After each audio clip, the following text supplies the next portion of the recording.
La nourriture de l'esprit qui est cette parole. La nourriture de l'âme, c'est l'amour. Alléluia. Aimer. Que les gens sentent l'amour. Gloire au Seigneur. Amen. Amen. Oh, un dimanche de grâce, un dimanche de bénédiction. Et nous disons bon retour à Papa Christian, qui était parti pendant quelques semaines dans le pays de Mille Collines. L'Éternel a gardé l'aller, il a gardé les retours. Que son nom soit béni. Tu es encore le bienvenu parmi nous. Alléluia. Je voudrais partager aujourd'hui une parole qui fait un bout de temps en train de bouillonner au-dedans de moi. Quelque chose que j'ai pris le temps de manger, de ruminer, de régurgiter. Cependant, je n'ai pas pris le temps d'écrire. Parce que chaque fois, quand je prépare l'enseignement, je me mets à écrire.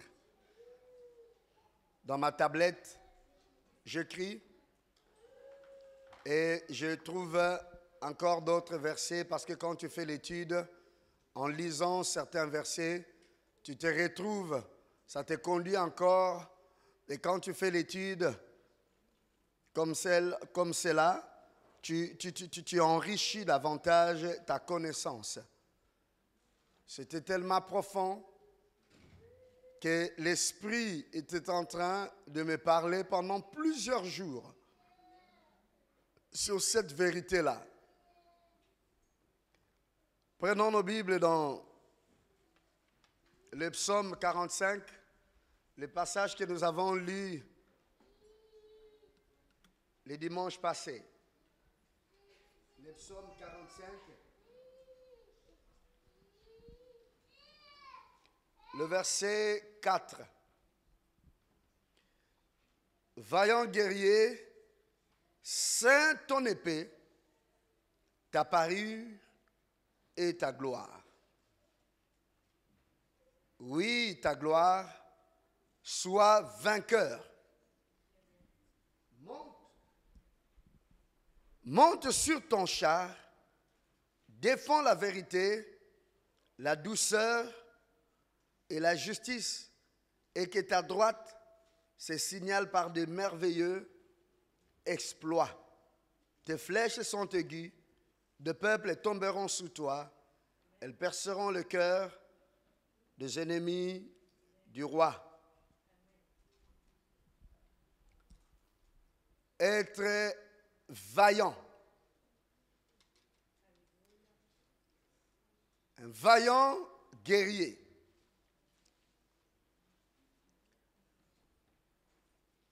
Un homme vaillant qui fait la guerre et il a ses armes. Et la Bible nous dit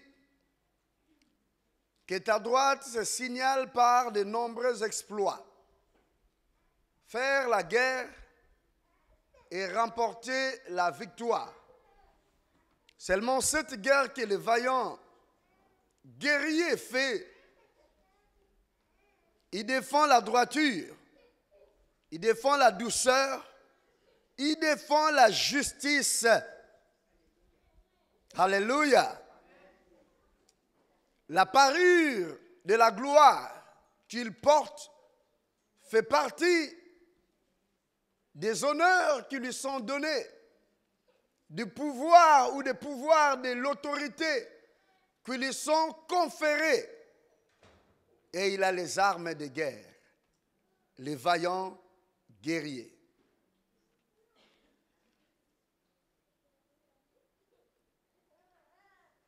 Le vaillant peut être opposé à un lâche.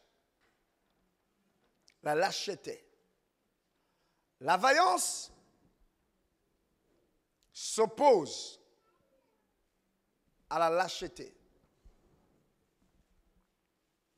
Un homme vaillant, s'il n'est pas vaillant, c'est un homme lâche.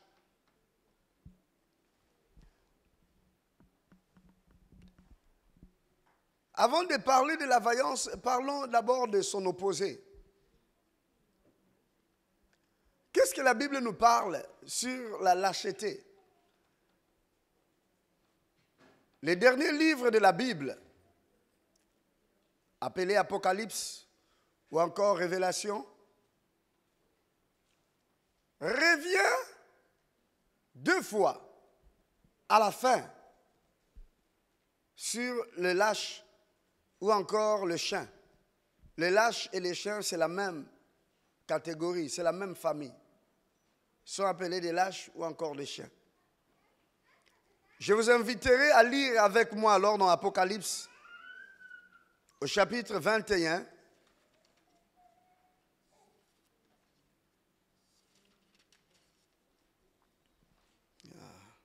J'aime bien cette Bible.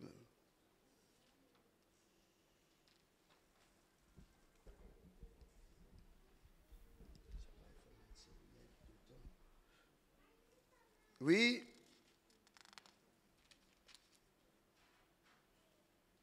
Le verset 8.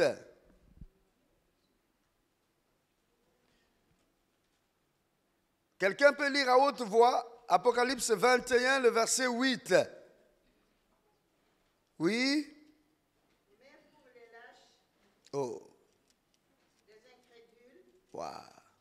les abominables, les meurtriers, les impudiques, les enchanteurs, les idolâtres et tous les menteurs, leur part sera dans les temps ardents de feu et de soufre, ce qui est la seconde mort. Merci. On va au chapitre 22, le verset 15. La Bible nous dit quoi? Oui? Dehors les chiens, Mm. les enchanteurs, Uh-huh. les impudiques, les meurtriers, les idolâtres et quiconque aime et pratique le mensonge. Merci, pasteur, merci. Les lâches, ils sont mis dans un même endroit que le meurtrier. Ils sont mis au même endroit que les magiciens. C'est ce qu'on a écrit ici, les enchanteurs. Ils sont mis au même endroit que les sorciers. Ils sont mis au même endroit que le meurtrier ou encore des génocidaires ou des assassins, des menteurs, ceux qui ont la bouche du diable. Or, la lâcheté, ce n'est pas comme le mensonge où on utilise sa parole. Ce n'est pas comme l'impudicité où on donne son corps à certaines pratiques. Ce n'est pas comme le meurtre ou le meurtrier où on prend des armes pour tuer ou pour empoisonner, pour détruire des vies. La lâcheté, c'est simplement une attitude, un comportement que quelqu'un manifeste face à des situations ou un mode de vie que l'on a pris, qu'on a adopté pour ne pas être vaillant, pour ne pas faire la bonne guerre, pour ne pas combattre. Même en Israël, des hommes lâches ne devaient pas aller à la guerre. Des hommes qui avaient peur d'affronter l'ennemi. Des hommes qui n'avaient pas de courage. Leur place était derrière. Ils ne pouvaient pas aller au front. Non. Sinon, ils vont influencer les autres. Et on peut croire que c'est... Je ne fais du mal à personne, moi. Je ne veux déranger personne. Je ne fais du mal à personne. Je ne mens pas. Je ne commets pas l'adultère. Je ne tue personne. Mais tu es qui devant Dieu?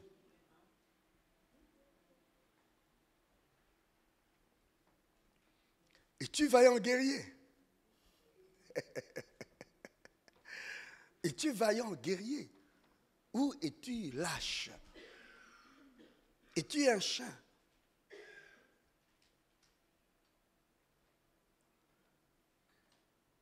Nous venons à l'église pour nous préparer à aller au ciel. Nous venons à l'église pour nous préparer à entendre le son de la trompette.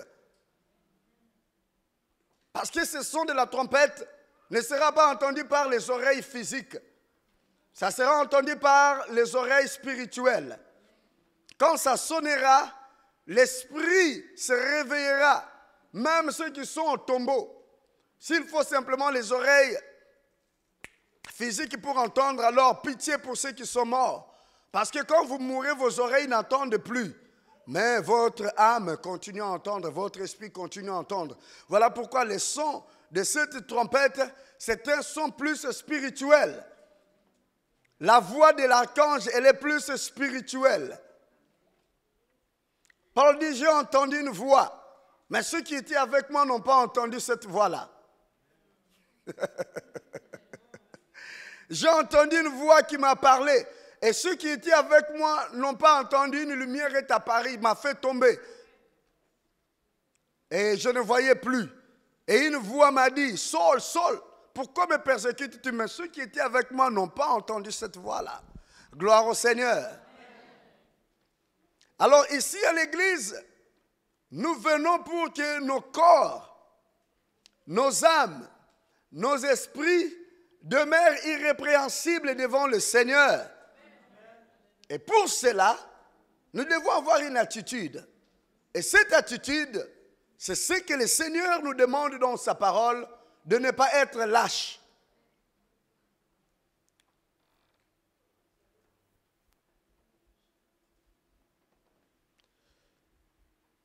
Si vous avez la connexion, cherchez-nous la définition de lâcheté dans les dictionnaires là. Et puis nous allons lire pour voir ce que ça veut dire. Et puis cherchez-nous aussi la définition de vaillant. Comme ça nous allons lire, nous allons voir. Si vous l'avez dans l'ordinateur, vous avez la connexion projetée. Comme ça nous allons tous lire et nous allons voir. La lâcheté. Commençons par la lâcheté. Ça dit quoi? Vous avez trouvé cela? Oui?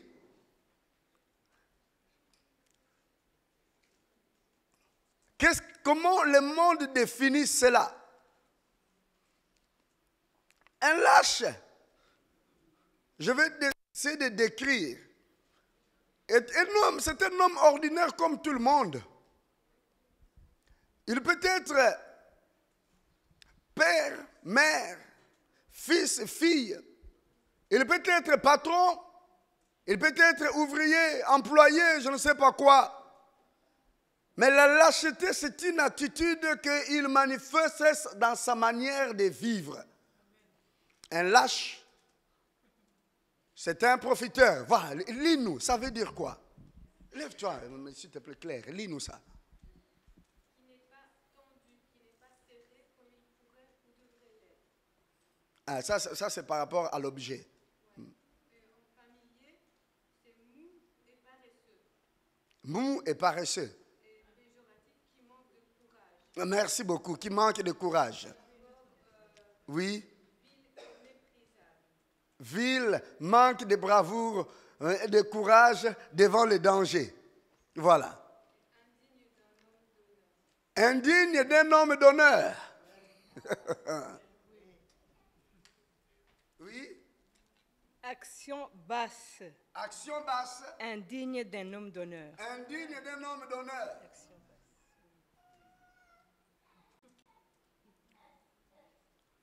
Un lâche, c'est un homme dans la maison qui élève des orphelins et des orphelines et qui profite de leur faiblesse pour faire tout ce qu'il veut parce qu'ils sont faibles. Un lâche, c'est celui qui donne de la place dans sa maison à des gens qui sont sans abri. Et à cause de leur faiblesse, il profite d'eux injustement. D'autres bonnes définitions. C'est se taire par lâcheté devant une injustice. C'est fuir par lâcheté devant l'ennemi. Nous continuons. Si vous trouvez encore autre chose, faites-nous lire cela. Il y a encore ici. Ah. Donc par extension, c'est celui qui s'attaque à plus faible que lui. Voilà.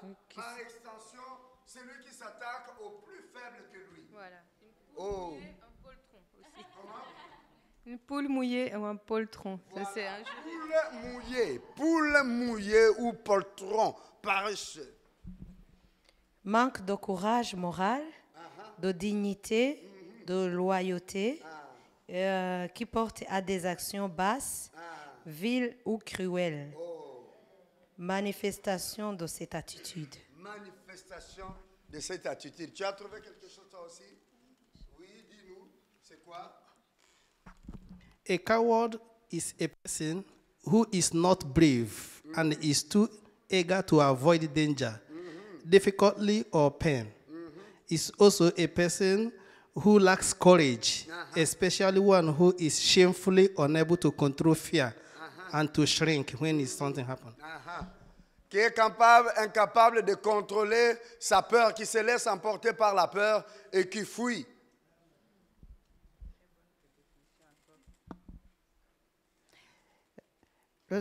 La seule contrefaçon à la méchanceté de l'homme est sans doute sa lâcheté.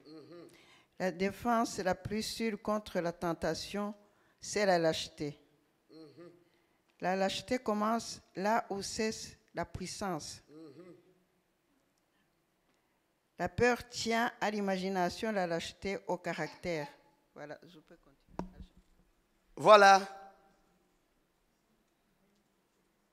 Est-ce qu'il y a des lâches ici? J'attends un nom.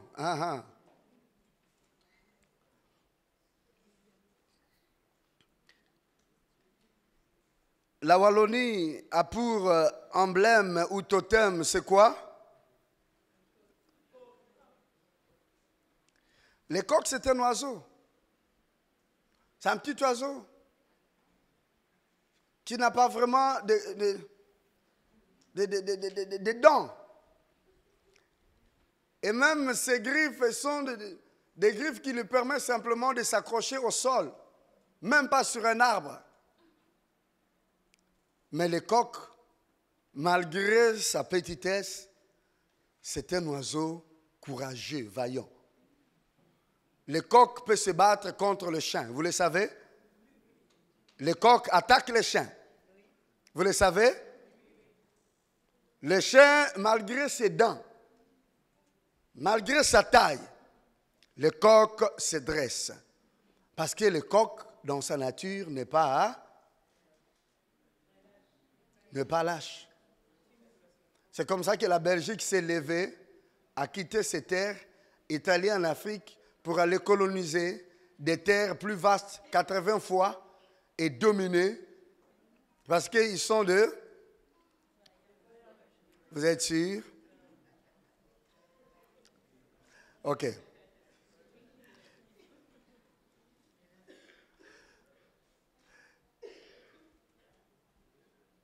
La vaillance maintenant.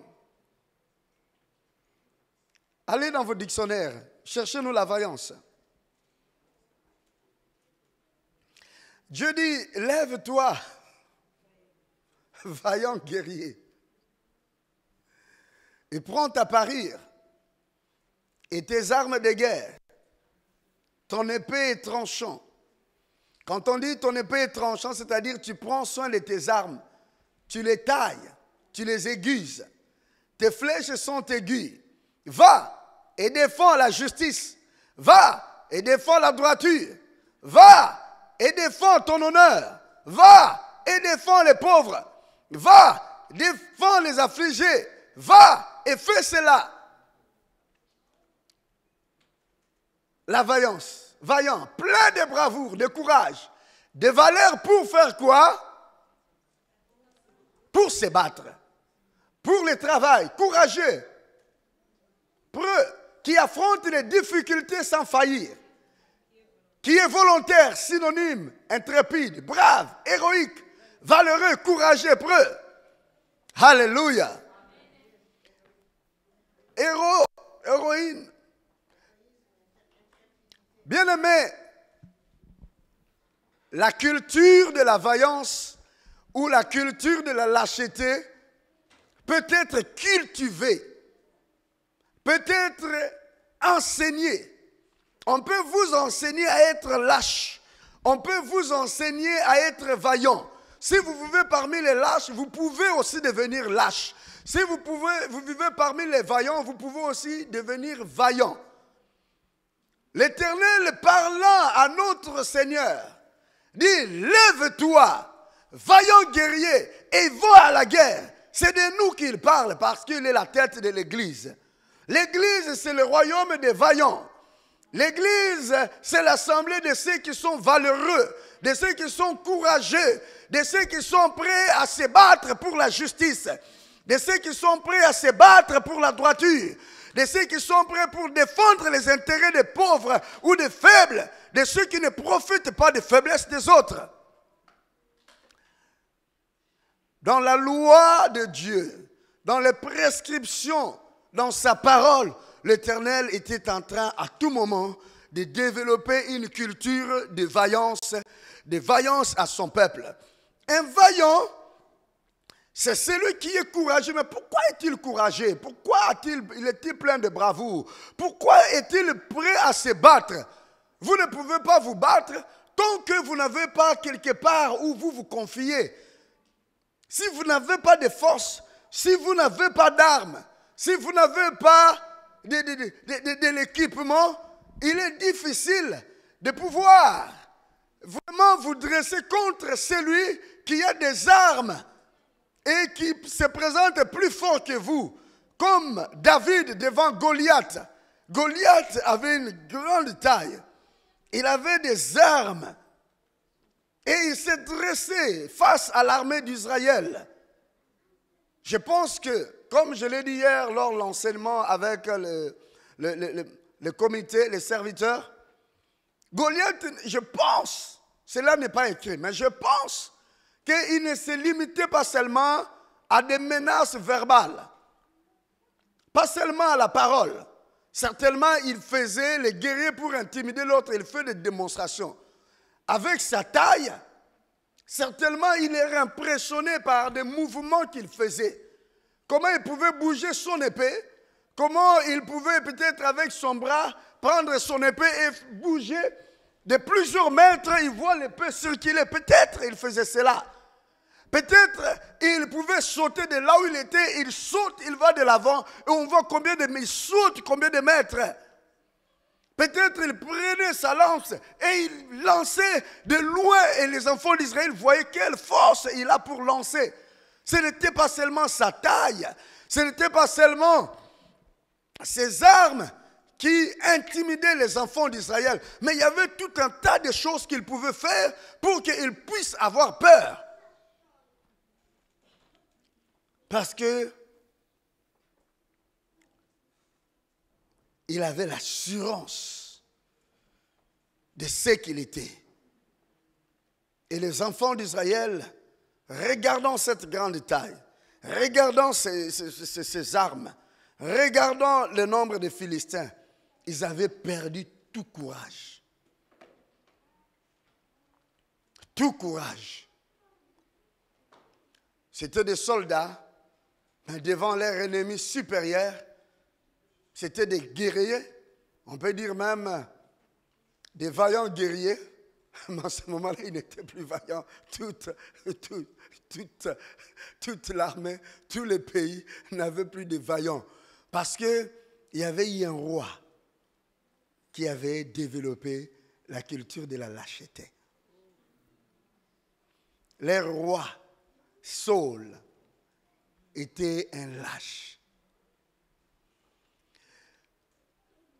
Et il a pu contaminer le pays. Comment est-ce que Saül a montré sa lâcheté? Parce qu'il n'a pas utilisé l'autorité qui lui a été donnée. Il a eu peur des hommes. Et l'autorité qui lui a été donnée, c'est que la Bible nous dit, mets tes habits de parure, prends tes armes. Cette parure signifie son autorité, le pouvoir, comme l'habit d'un général. On l'a décoré différemment des habits du caporal. Et quand le caporal regarde, il voit la parure des habits du général, ça lui impose du respect. Et cette parure dont on parle ici, il ne s'agit pas seulement d'une parure externe ou bien physique. Il s'agit de la parure spirituelle que le Seigneur donne, qu'il nous rêvait, qu'il rêvait à ces gens. La Bible nous dit, lorsque les démons voyaient Christ, ils disaient, qu'est-ce que nous t'avons fait? Qu'est-ce qu'il y a entre nous et toi, fils de Dieu Jésus? Pourquoi veux-tu venir nous ruiner, nous détruire avant notre temps? Ils tremblaient.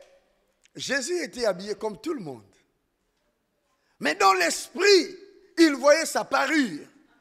Il voyait ses habits. Il voyait ses habits d'un général, d'un vaillant guerrier. Dans l'esprit, il voyait que voici un homme supérieur ici. Il était un vaillant guerrier. Mais Jésus-Christ, à part lorsqu'il a pris le fouet pour chasser les commerçants du temple, nous ne l'avons pas vu faire encore un autre acte de violence. Et les commerçants, ce sont les plus forts. Ça, nous le savons, ceux qui tiennent l'économie du pays et du temple, on les respecte. Les souverains sacrificateurs et les autres avaient du respect sur ces gens-là. Parce qu'après avoir vendu, ils devaient leur donner un pourcentage. Et comme ils aiment l'argent, ils devaient respecter tous ces commerçants-là.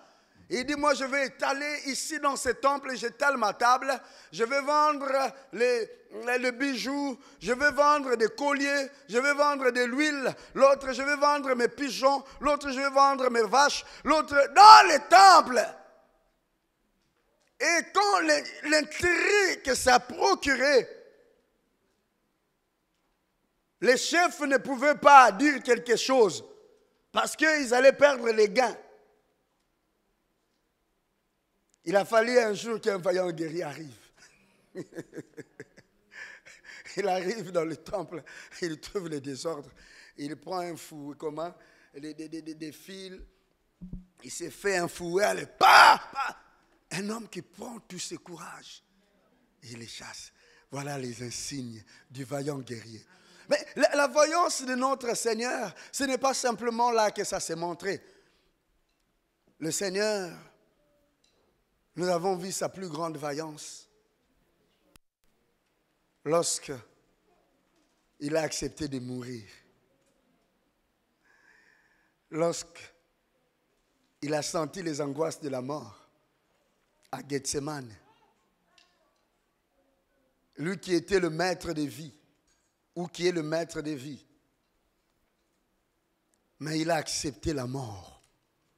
Il a accepté la mort pour sauver. Un homme vaillant, c'est un homme qui peut accepter de mourir pour une bonne cause. Qui accepte de donner sa vie pour une bonne cause. Pour sauver. Seulement le vaillant guerrier que la Bible nous parle ici, il est vaillant guerrier et sa droite doit se signaler par des exploits. Il ne peut pas faire la guerre sans la gagner. Il faut qu'il y ait des exploits. La vaillance que le Seigneur est en train de nous parler ici, ce n'est pas c'est donner la mort et puis fini. Judas Iscariote s'est donné la mort et puis qu'est-ce qui s'est passé après? Il est mort seul. Ceux qui se font exploser, ils meurent avec des gens. Mais la vie continue. Les revendications, ça arrive où? Ces kamikazes, ils obtiennent quoi? Ce n'est pas de cette vaillance-là dont nous parlons. Mourir pour tuer des innocents. afin de faire entendre sa voix. Il y a une autre guerre qui doit être menée avec intelligence et sagesse. Ce n'est pas comme ça. Ce n'est pas ça de cette guerre-là dont nous parlons.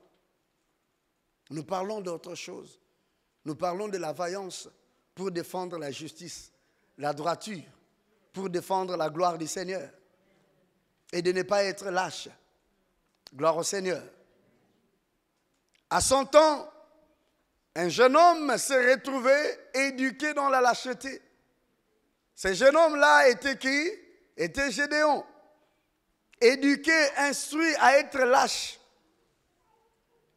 Mais au-dedans de lui, il prenait quand même les risques. Parce que quand vous êtes un vaillant guerrier, un vaillant héros, c'est au-dedans de vous que vous éprouvez des choses. Vous voyez l'intérêt des autres et vous pouvez même exposer votre vie. Quand tous les hommes se cachaient, quand personne ne regardait le bien ou l'intérêt de l'autre, il y a un jeune homme qui s'est levé au milieu du danger, qui s'est caché pour qu'on ne le voie pas, afin d'aller garder les fruits de la moisson, pour que sa maison puisse avoir toujours la nourriture. Il faut aller prendre des risques. Et il a pris ce risque-là. Et le Seigneur a détecté dans cet homme la vaillance. Il est allé lui dire, vaillant héros, l'Éternel est avec toi. Et va, tu vas battre Madian comme un seul homme, avec la force que tu as. Revenons alors à David, devant Goliath. Quand tout Israël avait peur de Goliath, et des démonstrations et des paroles, tout ce qu'il faisait, David n'avait pas peur de Goliath. Parce que vous ne pouvez pas être vaillant sans les armes, sans connaître qui vous êtes, qu'est-ce que vous avez. Quand vous avez la connaissance de ce que vous avez, de qui vous êtes, c'est ce qui vous permet d'avoir la tête haute. Exactement comme les Américains. Si vous touchez à un Américain, c'est tous les États-Unis d'Amérique qui se lèvent contre vous. C'est connu. Quand vous touchez un citoyen américain, vous touchez à toute l'Amérique.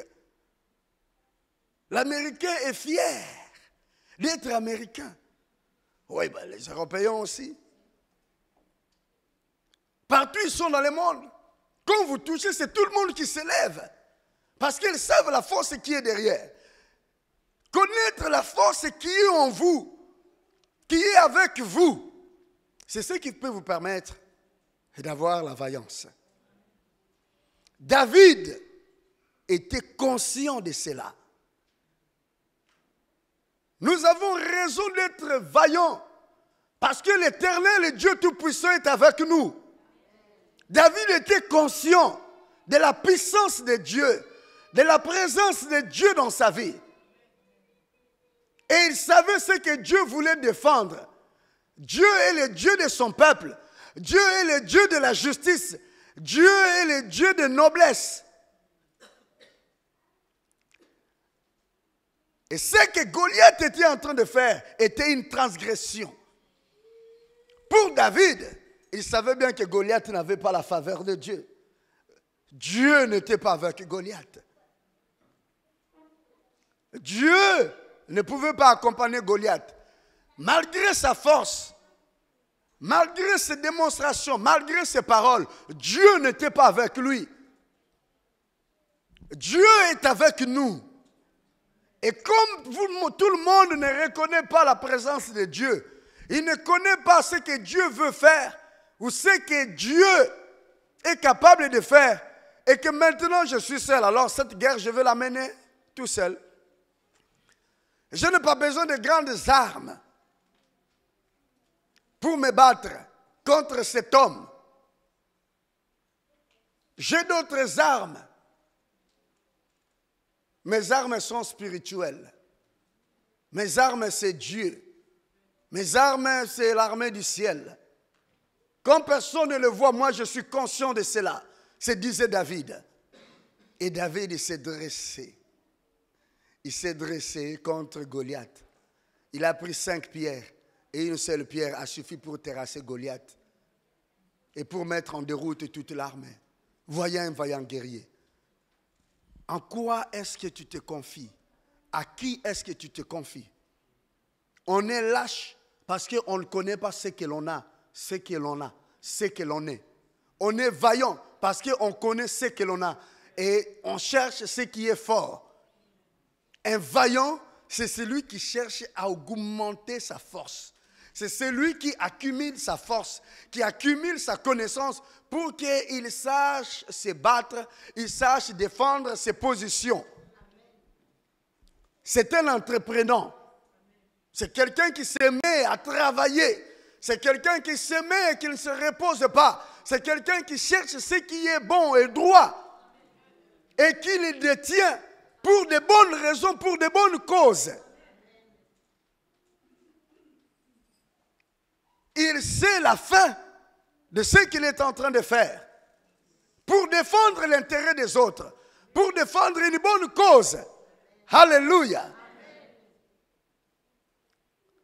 Quand nous n'avons plus besoin de nous battre, quand nous avons perdu le courage de nous battre, nous entrons dans le camp des lâches.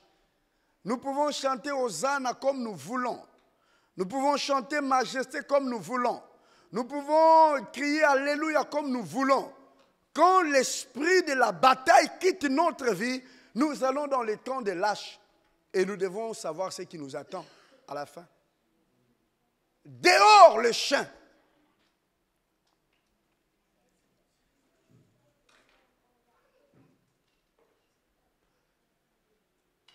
L'Éternel qui vient être avec Gédéon. Il dit, vaillant héros, vaillant guerrier, lève-toi. Et tu vas battre Madia comme un seul homme. Gédéon prend tout son courage. Il fait quoi? Il renverse l'autel de Baal dans la famille. Voilà déjà les actes de vaillance qui ont commencé. Mais comme il y avait tellement la culture de la lâcheté, il a fait ça quand même la nuit. Et il s'est caché. Mais le Seigneur voulait lui montrer, c'est moi qui te protège, c'est moi qui te défends. On a découvert quand même que c'était lui. Et il a été condamné à mort. Sa peine de mort a été prononcée par le peuple. Et l'Éternel l'a défendu par qui? Par les prêtres même de l'autel. Le même autel qu'il a renversé, le prêtre de cet autel-là, qui était le papa même de Gédéon, qui devait être le premier à tuer Gédéon. L'Éternel a utilisé sa bouche. Son père dit, si Baal est Dieu, que Baal se défend lui-même. Celui qui osera venir toucher à Gédéon, avant le soir, il mourra. Et tout le monde a eu peur. Par des paroles seulement. Par des paroles. On n'a plus touché à Gédéon. Gédéon a compris que la parole du Seigneur a de la puissance. Et Dieu est avec lui. Il convoque tout Israël et les gens viennent. Et parmi ces gens-là, qui étaient venus? C'était des lâches. C'était toute une bande de lâches. Plus de 30 000 hommes qui viennent, mais des lâches. Des lâches, ce sont des profiteurs. Des lâches, ce sont ceux qui ne savent pas reconnaître ce que les autres font. Des lâches, c'est ceux qui ignorent l'effort des autres. Ils s'en accaparent pour leur compte et pour leur gloire. Les lâches, c'est ceux qui profitent de la faiblesse des autres pour bien les écraser. Des lâches, ce sont ceux qui tournent les dos lorsque la chose devient difficile et découragent même ceux qui veulent aller de l'avant. Comme lui ne parvient pas à faire cela, il décourage celui qui est à côté. C'est ça, il cultive son esprit, sa mentalité, sa manière de lâcheté. Il les contamine, c'est quelque chose qui se contamine. Et ceux qui écoutent des lâches deviennent lâches. Ceux qui savent de parole, ils deviennent lâches. Ils ne veulent pas faire ce qu'ils doivent faire parce qu'ils ont peur. Chaque fois que nous agissons dans la peur, chaque fois que la peur c'est un sentiment qui fait que nous puissions fuir les dangers. La peur, c'est aussi un sentiment qui veut que nous puissions protéger notre vie à outrance et nous ne puissions pas prendre les risques. Des fois, il n'y a même pas les dangers, de prendre seulement les risques qu'on nous regarde mal. On a peur qu'on me regarde mal. J'ai peur qu'on me juge mal. J'ai peur qu'on puisse mal interpréter les choses. Je ne veux pas qu'on me regarde d'une autre manière. Je ne veux pas qu'on me considère comme cela. Alors j'ai peur de la considération des autres parce qu'ils vont croire que je suis tel. On a peur qu'on va croire. On va voir, ça, on va comprendre ceci. Tout ça, ce sont des lâches. Le vaillant, il prend les risques. Quel que soit ce que l'on peut croire, quel que soit ce que l'on peut dire, il prend ces risques-là, il avance. Notre Dieu, c'est un vaillant héros. Amen. La bande de lâches qui vient, qui entoure Gédéon, plus de 30 000 personnes, et Dieu dit à Gédéon, il a dit, ces peuples, ils sont trop nombreux pour que je vous donne la victoire. Ils vont s'accaparer de ma gloire. Dieu aime que sa gloire lui revienne. Les lâches, ce sont ceux qui prennent la gloire des autres. Dans la forêt, il y a des animaux vaillants et il y a des animaux lâches. Parmi les animaux vaillants, il y a les lions. Les lions, vous savez, les lions, c'est un animal très fragile. Les lions peuvent être tués facilement. Les Maasai, ils tuent les lions avec un petit bâton. Ils tournent le bâton comme ça, le bout du bâton, ils frappent les lions à la côte et les lions tombent. Hein? Pasteur Thérèse veut montrer que son peuple aussi sont des vaillants. Il dit même le Rwandais faisait aussi ça. Mais il a dit qu'il faisait cela. Il n'a pas dit qu'ils font cela. Devant le lion, ils viennent avec le bâton, ils tournent comme ça. Quand le lion veut sauter sur lui, il le frappe à la côte. Juste, les lions tombent, c'est fini. Donc c'est un animal fragile. Mais les lions attaquent le buffle, qui est un animal robuste, très fort. Les lions attaquent l'éléphant, qui est une montagne. Il attaque l'hippopotame. Les lions vont prendre le crocodile dans l'eau. Il le fait sortir de l'eau, il le bouffe. Les lions attaquent des antilopes qui ont des cornes, des grandes cornes. Par un coup de corne, c'est fini pour les lions. Mais il attaque, il attrape, il mange. C'est la vaillance. Mais derrière, partout où il y a les lions, il y a d'autres animaux qui sont très puissants, qui ont des coups forts et des mâchoires terribles qui déchirent la viande, qui déchirent des peaux. Ce sont des hyènes. Ils sont très puissants. Mais, vous voyez comment l'hyène marche? Il marche toujours comme ça. La tête de l'hyène est comme ça. Regardez à côté. Ne regardez pas avant. Il regarde toujours à côté. Regarde à côté. Et quand il attend les dangers de ce côté-là, il tourne sans savoir même si c'est quoi. Quand il va à l'attaque pour essayer l'antilope, il suffit simplement que l'antilope fasse le coup comme ça. L'hyène rentre en arrière. Parce que l'hyène n'est pas courageux. Il attaque quoi? Il attaque simplement les cadavres. Quand les lions a tué, les hyènes viennent nombreux, ils chassent les lions, c'est là où ils font la force pour chasser les lions.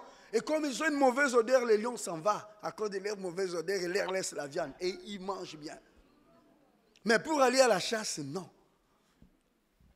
Dans l'église, nos églises souvent sont remplies de ces lâches-là, des hyènes.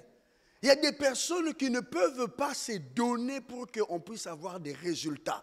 Ils ne peuvent pas donner les sacrifices pour que les choses puissent aller de l'avant. Ils attendent là où les autres ont travaillé, là où les autres ont fait avancer des choses, pour venir aussi là afin de participer à la gloire. C'est la lâcheté. Dieu dit à Gédéon, ils sont trop nombreux pour que je vous donne la victoire. Ils sont beaucoup trop nombreux. Alors dites-les que ceux qui ont peur rentrent. Que ceux qui se sont mariés, il n'y a pas une année qu'ils rentrent. Que ceux qui ont cultivé des champs, ils n'ont pas encore mangé les fruits de leurs champs qu'ils rentrent. Vous savez combien sont partis? 22 000. Waouh!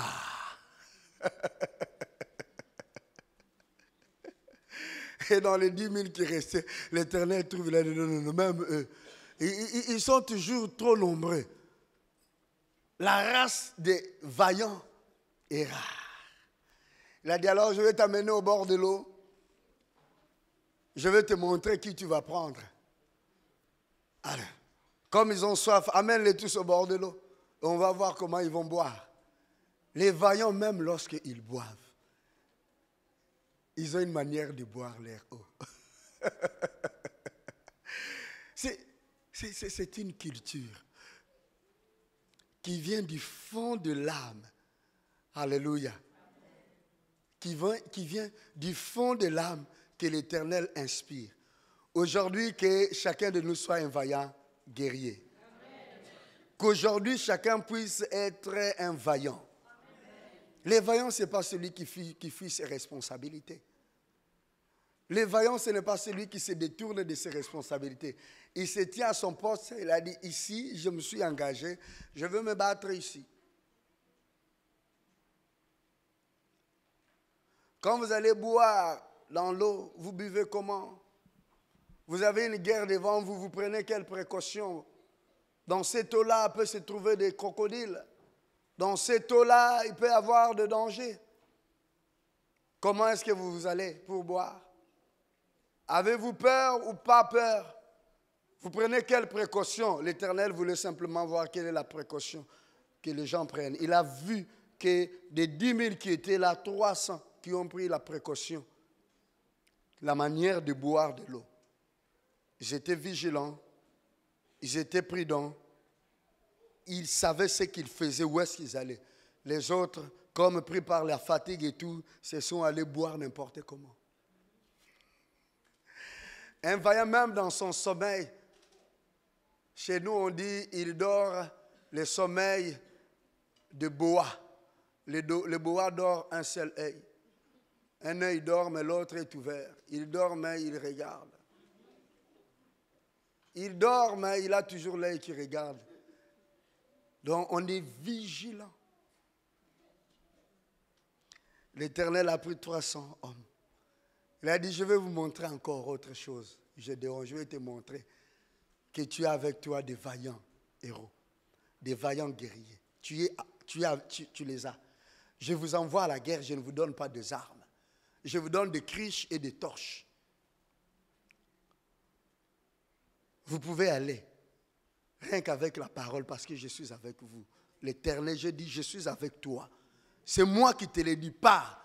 Au fait, Dieu voulait montrer à Gédéon que ma parole, c'est plus que les armes. Quand je suis dans un truc, c'est plus que de l'argent. Quand je suis dans un truc, c'est plus que le nombre de personnes. Va, n'est-ce pas, c'est moi qui te l'ai dit, va les battre comme un seul homme. Va avec la force que tu as. Quelle force? Moi, je te l'ai dit, je te donne ma parole. Vous allez en guerre, pas de flèches, pas de lances, des torches et des criches, et des trompettes. On va mener les guerres de cette manière-là? Oui. Inspirez-vous des anciens. Comment ils ont renversé Jéricho. Dieu aime des vaillants. Il marche avec des vaillants. Dieu soutient les vaillants, le cœur des vaillants. Que l'église du Seigneur soit remplie tous de vaillants. Que tous deviennent des vaillants. Que tous sachent avoir leur langue dans leur bouche pour dire ce qu'il faut être dit. Les vaillants parlent en face ce qui doit être dit. Ce sont les lâches qui parlent derrière les dos. Ce sont les lâches qui cachent leur face. Ce sont les lâches qui présentent une autre face qui n'ont pas. Ce sont les lâches qui font beaucoup de bruit dehors et dedans ils se taisent, ils font comme s'ils observent. Ils ont déjà tout détruit dehors et dedans ils viennent comme pour observer, pour voir, nous allons voir où est-ce que ça va arriver. Ils détruisent derrière, ils détruisent dehors et à l'intérieur ils montrent une autre face. Que l'Éternel ait pitié de tous les lâches.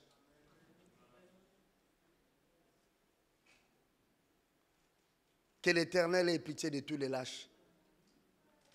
Et qu'ils soient convertis à des vaillants. À des vaillants héros. Gédéon est allé dans cette guerre-là.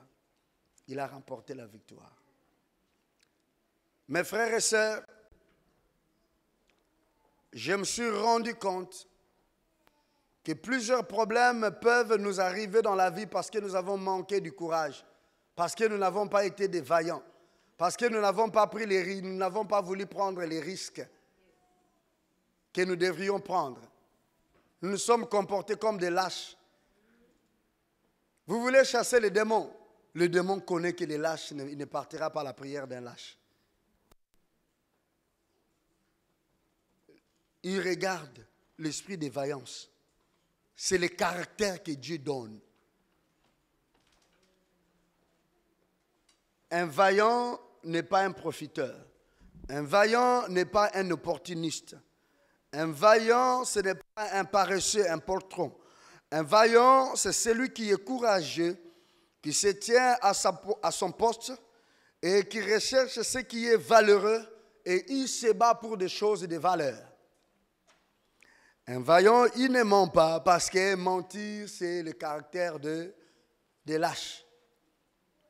Un lâche, il cherche à plaire aux autres, même lorsqu'ils sont en tort. Parce qu'il a peur.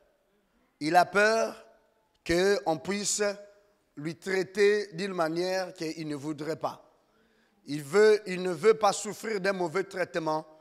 Un lâche pense beaucoup plus à son ventre.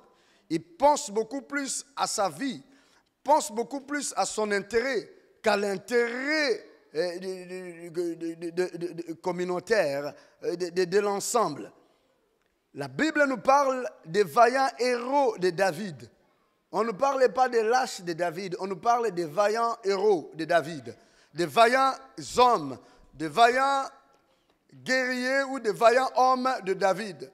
Et lorsque vous regardez ces vaillants hommes dont la Bible nous parle, vous allez voir une particularité. Ces personnes ont été dénombrées comme des vaillants parce qu'ils se sont distingués des autres. Lorsque les autres fuyaient, lorsque tout le monde s'est retiré, lorsqu'il fallait des actes de bravoure, ce sont eux qui se sont levés seuls dans des circonstances et ont fait des exploits.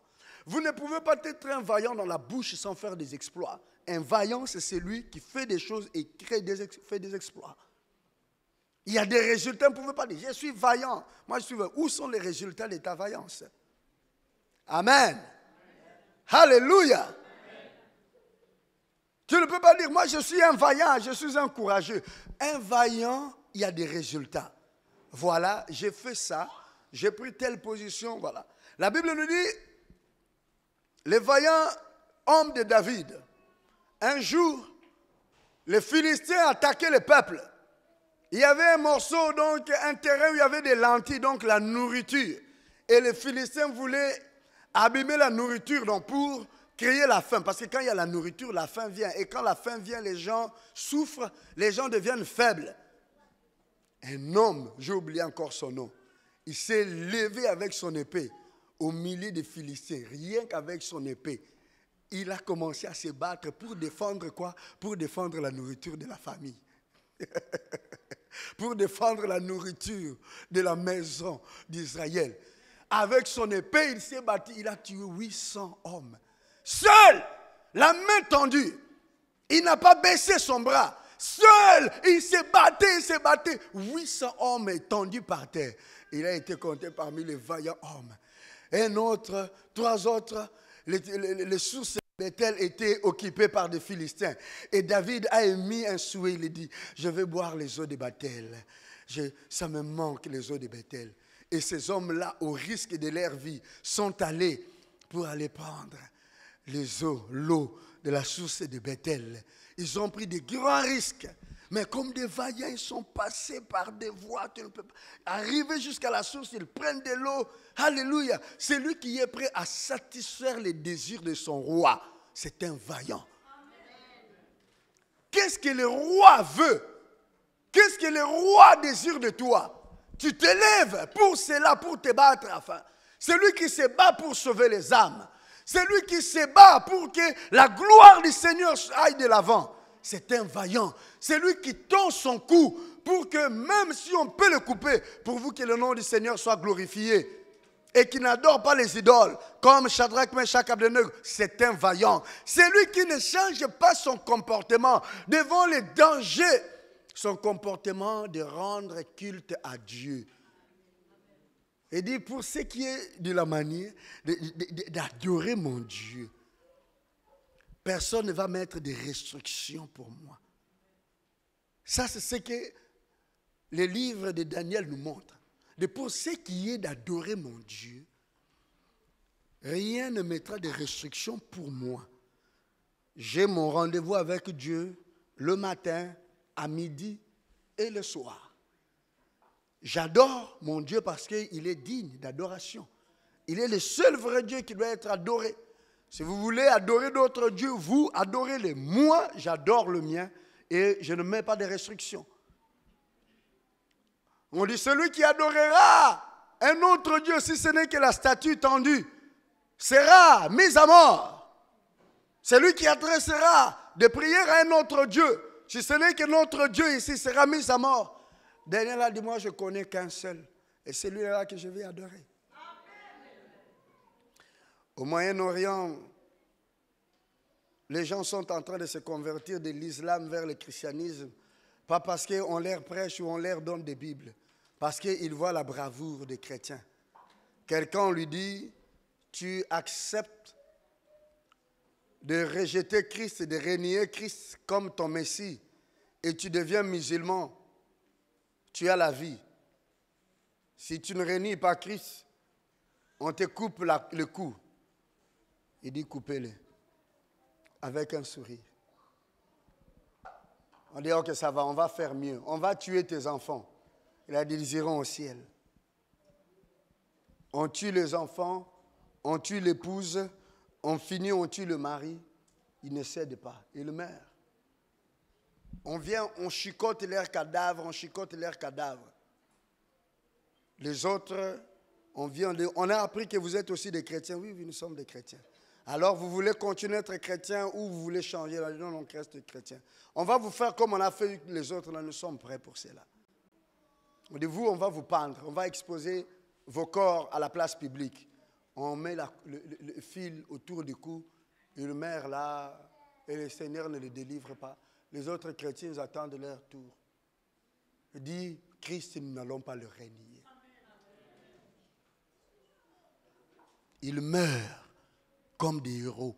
Il meurt comme des vaillants. Et ici, pour venir prier, pour être chrétien, vous avez tant de prétextes, tant de raisons. Pour quel intérêt?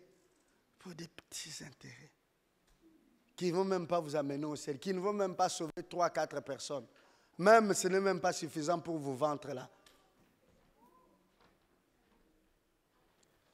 Le royaume de Dieu est pour les vaillants. Dehors les chiens, dehors les lâches. Les lâches ne sont pas différents de meurtriers, ils ne sont pas différents des voleurs, ils ne sont pas différents des sorciers, car ce sont leurs accompagnateurs. Qu'aujourd'hui, chacun de nous prenne la décision au fond de son cœur que je conduirai ma vie comme un vaillant héros. Je vivrai comme un vaillant. Ce que j'aurai à dire, que je vérifierai qui est juste, je le dirai en face. Je ne veux avoir peur de personne. Je ne peux qu'avoir peur du péché car je sais que ça conduit à la mort. Mais je n'aurai jamais honte de la justice. Comme Paul a dit, je n'ai pas honte de l'évangile. Car c'est la puissance de Dieu pour le salut de quiconque croit. Je n'ai pas honte d'être un chrétien. Je n'ai pas honte d'afficher mon identité. De dire que je suis chrétien, même parmi les païens. Je ne cache pas mon identité. Je proclame, oh, qui je suis. Car je sais, c'est lui qui m'a sauvé. Il n'a pas eu honte de moi à cause de mes péchés. Mais il a regardé ma vie, il a regardé mon âme qui a eu de la valeur devant lui. Et il a donné sa vie, il a payé le prix pour moi. Alléluia. Amen. Nous devons être vaillants parce que la force que nous avons est supérieure à toutes les forces. Les hommes sont vaillants parce qu'ils connaissent la force qu'ils ont. Alléluia. Amen. Le coq défend la basse-cour parce qu'il sait que c'est la seule famille qu'il a. Il n'est pas de la famille des chiens, il n'est pas de la famille des canards. Et quand un danger vient pour menacer sa famille, il dit, si ma famille finit, moi aussi je deviendrai errant. Je ne veux plus avoir des poules, je ne veux plus avoir mes poussins, donc ma famille va s'arrêter, alors je peux mourir. Que je ne laisserai pas ma famille mourir. Les chiens, tu veux manger les poules, tu veux manger. Non, non, non, non, tu commences d'abord par moi. Alors je me dresse contre toi. Malgré ta grande gueule, je me dresse. Le coq se dresse, il se bat. Et les chiens fuient. Et le coq est le chef de la basse-cour. Parce que son intérêt, c'est sa famille. Notre intérêt, c'est notre Dieu. Notre intérêt, c'est notre évangile, la parole de Dieu. Et pour cela, nous devons être vaillants. Pour défendre l'évangile de Christ. Pour dire que nous sommes chrétiens, j'ai des valeurs, je ne peux pas faire ça. Je ne peux pas m'habiller comme cela. Je ne peux pas aller là où vous voulez m'amener. Même s'il faut perdre tous tes amis, parce qu'ils veulent t'amener dans des cabarets, il faut le perdre, même si c'est un homme qui veut tellement t'épouser. Et il veut que vous puissiez vous connaître avant. Tu refuses de le perdre. Si je dois perdre ce mariage, je le perds. Mais je ne veux pas transgresser devant la parole de Dieu. Comment est-ce que je continuerai à vivre en marchant dans la transgression de la parole de Dieu? Je ne peux pas accepter cela. Je t'aime, mais j'aime plus mon Dieu. Je n'accepte pas cela. Non. Là, tu es vaillant ou tu es vaillante. Tu te bats pour la justice. Tu te bats pour la bonne cause. Apprenez à être courageux comme le Seigneur Jésus-Christ l'a été. Si vous êtes lâche, votre place, vous savez là où ça se trouve, dehors, en dehors de la Nouvelle Jérusalem, en dehors du paradis de Dieu. On n'entrera pas dans la lâcheté, on entre la tête haute. Un vaillant, c'est celui qui sait prendre les risques à tout moment parce qu'il veut obéir à ce qui est juste. Amen. Il prend les risques. La peur de prendre les risques, c'est ce qui nous rend des poltrons, c'est ce qui nous rend des lâches. Un vaillant peut se déplacer des kilomètres et des kilomètres pour aller au rendez-vous du Seigneur. Il ne regarde pas les prix à payer. Il sait que ça lui coûte, mais il privilège ce qui est plus haut que ce qu'il a. C'est la voie du Seigneur.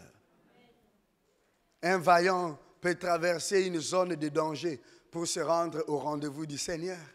Il se confie au Seigneur. Il a dit quoi? Esdras. Il a dit en ce moment-là, il y avait des dangers à gauche, à droite. Il y avait des dangers à gauche, à droite.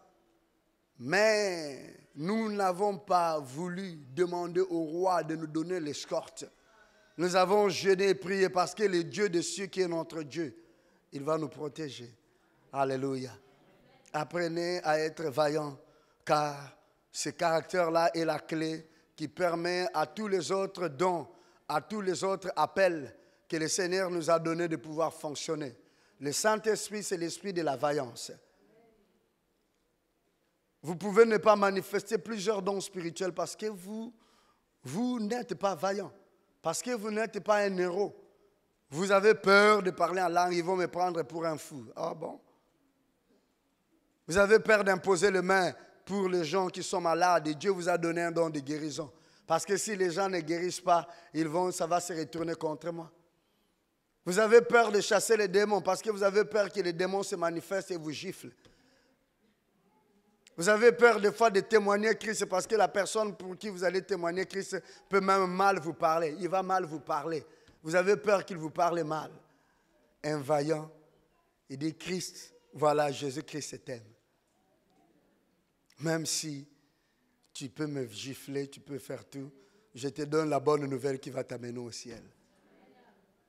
Que l'Éternel traduit, comment transforme toute cette assemblée à des vaillants.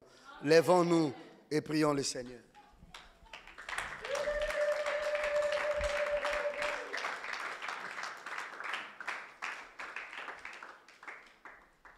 Le ciel où nous allons est pour les vaillants. Dites à la personne à tes côtés, le ciel où nous allons est pour les vaillants.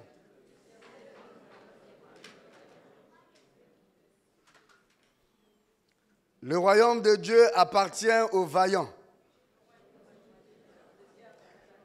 Ce sont ceux qui savent faire violence. Les vaillants, ce sont ceux qui savent faire violence à eux-mêmes et avancer dans la violence.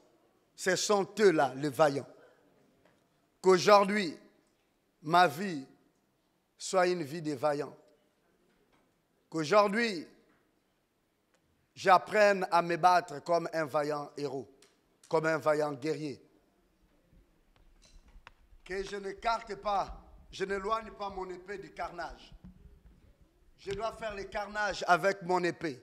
Je dois attaquer et frapper avec mon épée. L'épée qui est la parole, l'épée de la justice. Lève tes mains et prie, dis ces paroles après moi. Dis, Seigneur Dieu, je viens encore une fois t'offrir ma vie pour que tu la rendes une vie de vaillance. Que je ne fuis pas la guerre. Que j'apprenne à me battre. Pas à me battre en retraite. Que je puisse aller de l'avant pour défendre la justice, la droiture et rechercher ta gloire. Telle est ma prière aujourd'hui. Change mon cœur à un cœur d'un vaillant héros. C'est ce que tu me demandes. Au nom de Jésus. Amen. Que le Seigneur vous bénisse.